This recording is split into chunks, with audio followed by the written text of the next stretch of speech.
Hello. You look so straight. What do you mean? Well, straight, you know, no bump, no grind, just straight. Oh, yes, well, because I have a lot to talk about, and I really want people to hear versus see. I mean, as you heard from the clips, you know, I came out in the media not because I wanted to, because I was basically screwed over by corporate America, because I was just a little person. And thanks to Sally, I had a voice. And I think that's what this is all about. You know, unfortunately, my mom's been ill with cancer for most of my life, and I have an epileptic sister, so I never had really a mom. But Sally's been like a mom to me. Oh, you know? And I'll tell you something. I've been on probably more talk shows. I'm going on my 7th year in the media, and I've made very little from it. I'm here to help educate and to share my love and my pain with all of you. And I have a feature story coming out in Mademoiselle. It's the first time in history any ladies' magazine has ever dealt with this subject. And I thank Sally. Isn't that great? Girlfriend. You said you never wanted to be a media figure. Right. And you know we love having you here. And I've lost a lot of work because of it, because of being on the media. Are you all right now? Tell me where you are now. Well, you know, I've been working, I got hired. I'll tell you another thing that's happened. I got hired at this restaurant. They hired me, told me I'd be starting the next week, and for 2 months, I never got the job after continuously being told, next week we're putting you on. And then about 3 weeks ago, a sign went up on the window, help wanted. And they won't give me the job. I called up not Did you even go an in hour. and ask why? They won't say it's the woman who hired me knew everything, but someone in the family, because it's multi-generational, just would not let me be put on the schedule. So I got a lawyer and I'm fighting. But this is what it's about. The media is the most powerful form on the earth, and that's why.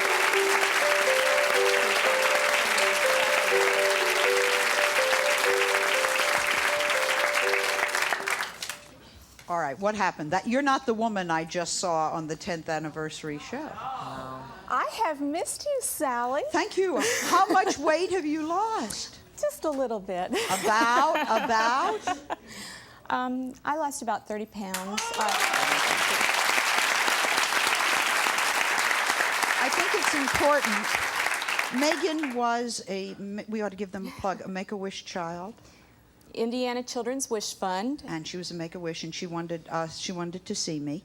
And so we went out there and we did a show, and that's, in case you're wondering how we met Megan, that's the way we met her. What you don't know, though, I'm going to interrupt Sally. Go ahead. What you don't know, all the kindnesses and all the things that Sally did for my child Megan, as well as my daughter Sarah, that it was not publicized, it was not on television, it was not written up in a magazine. But out of the blue, there would be a phone call, and Sally would be on the other end of the phone, just call to see how you're feeling today. And it was almost intuitively, it would be one of the few times where Megan was having a really difficult time or not keeping a positive attitude. And that phone call did so much. Or she would get a note in the mail, or she would get a stuffed animal. And those small kindnesses added up. And most of you never knew about that. It's easy to be kind to her. She's special. Hazel, how long since Megan has been gone now? It's been a little over 3 years. She passed away August the 25th of 1992. And Alison passed away February of 1992, February 2292. I remember. So that's exactly what she said to me. She said, I know you didn't say anything, so I'll go up there and I'll find her, which I think is phenomenal. Absolutely. You look absolutely great. Well, thank you. How's your daughter doing, your other daughter? Come on. You stinking rotten lion. Don't even run your mouth and say that to me, because I'll give you some of what you gave me. You punk. All right? Don't even say it. All right? Calling you. Don't even say it. And you go ahead. You want it? Big mouth. Let's go outside. You're a big man, right? When I was a little kid, you were a big man, right? You ain't now, though.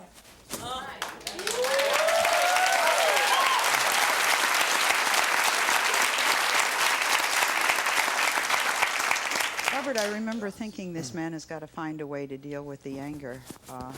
I know you called our office last week on your own, right?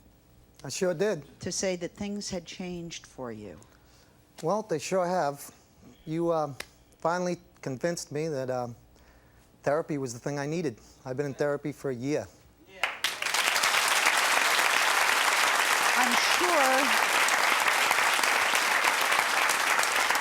I'm sure you still get angry, but has there been some help in how to handle it?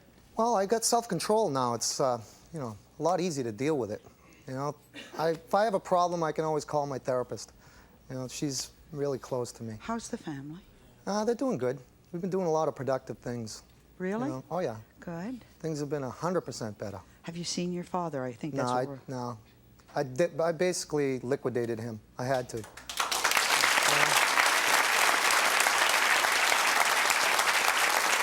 As I said, times have been kind of hard for us. We've been getting it from all sides, from people and the media and the press and all of that. And all three of these people called us out of the blue in the last week or so because you said you had some things you wanted to get off your mind. Hazel, you called Amy, who is our senior producer, last week? Yes, I did. What'd you say to her? Well, Dia, that this has happened with Gloria and Randy. So now she doesn't know that. Let's bring her out now. Welcome back, Heather.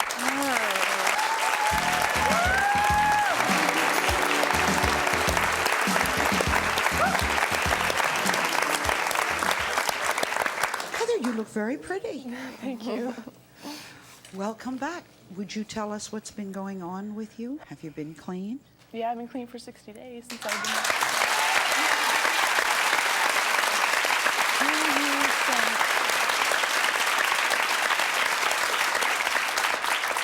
All of this sounds so easy to say on television, and in real life it's so darn hard, I know. Do you think you can do it?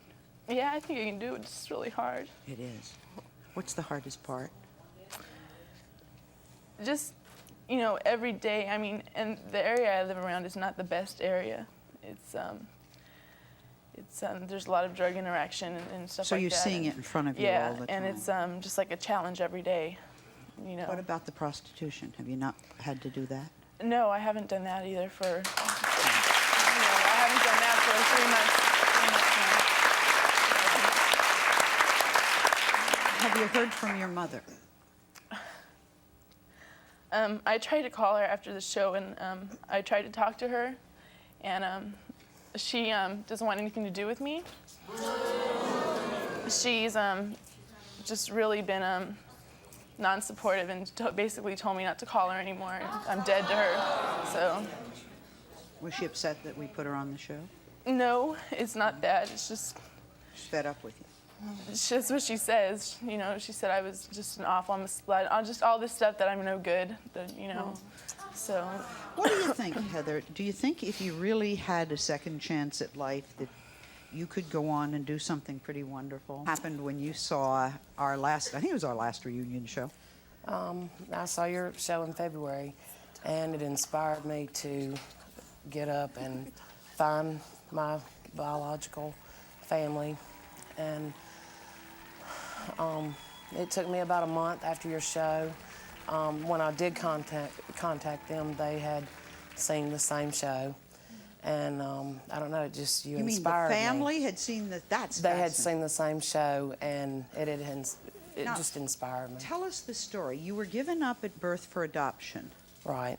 in Was it a good 63. family you were adopted into? Very good family. God bless. Very good. I think that 28 years is long enough to wait. Say hello to your sister, Lucy.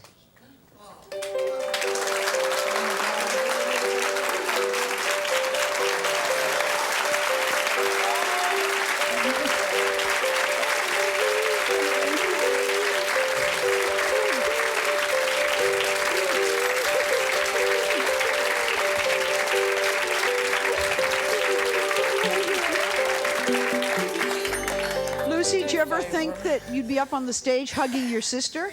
No. You told us that if you could just meet your sister, everything in your life would fall into place. Yes. Do you still feel that way? I do. I know you've seen other families being reunited on the show. How do you feel when you saw those shows? I always wished it was me, you know, and I saw that show in February. And when I saw that show, I cried to my husband. I told him, I said, I wish that was me. I really wish it was me. And I tried hard to find her, but I didn't know her birth date, and I didn't know her name. And my parents were in denial. So I couldn't find her. What do you want, anything you want to say to other people who are watching? Because they can go out if they have somebody and they can do it? I Yeah. encourage them. See? I Yes. encourage them. I have 5 siblings, and I met them, but there's one my brother, Frank.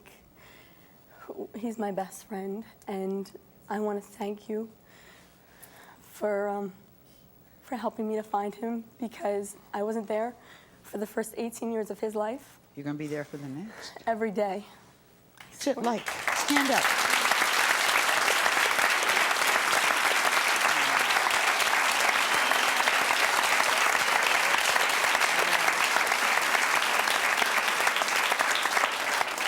This is Frank, right? I have a brother, and I love him more than anything, and there's just the two of us. And we are real old now, and we have this great relationship.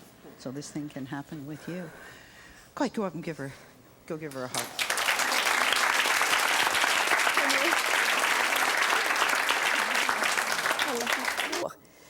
They would say the same thing, and some would even call me Sally Jessy. I had no idea who you were. I'm sorry. No, that's fine. I must have lived in the dark ages, really. No, that's terrific. I work all the time, that's it, okay? Finally, in Oklahoma City, I saw your program for the very first time. I remember that program very well. I personally did not feel we looked that much alike, but our empathy gets the best of us. And that's how I perceive you anyway. And from everything I've heard, this is not from the letter right now, but I see this. Okay. I then read your book to learn more about you, to see who You're the one who everybody bought was calling me. the one copy. There we go. Huh? I'm just teasing. Go ahead. Oh, I had to see who everybody was calling me. I wanted to learn more about that person. And I just wanted you to know, being linked to you by so many persons gave me a much-needed confidence in myself after my mastectomy. I also have felt your pain when you lost your daughter in your son's accident. I did pray for you during those times. Thank you. When I am off work during the day, I do watch your program. And who was abusive. Now I'm going for help, and he is much better. It still could go either way, but I feel I'm getting strong enough to face it. Whatever happens, I feel privileged and blessed to know Sally for so long. I feel that she and I have a very special bond. And you have been to visit us here, haven't you? Yes. Yes. You told our producers after you saw that show, you got the courage to go for counseling. Yes. How is it doing? Oh, okay, good. Is it good? Yeah. Did you, Barbara, ever think that you would be on the show? No. And one of the things is that there are people who are also retarded who can learn to go out and have good jobs, like you have. How's your job? Yes, very good. And a good and a happy member of the community. Yes. And is the counseling helping with your husband? Yes and no. This week he was very, very good. He brought me flowers for the first time in a long, long time because I was coming here. And I do love him. I have fun with his family. It's fun. But he has a problem with drinking. Okay, come on in. Come right in. Can you see what that is? Or is that hard to see?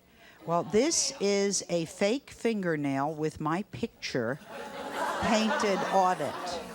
When we got this, we thought somebody had taken my nails for ransom. And, you know how they send a part of you? This is Elena. Stand up, Elena. She's the artist who created this fingernail, and she has her hands full.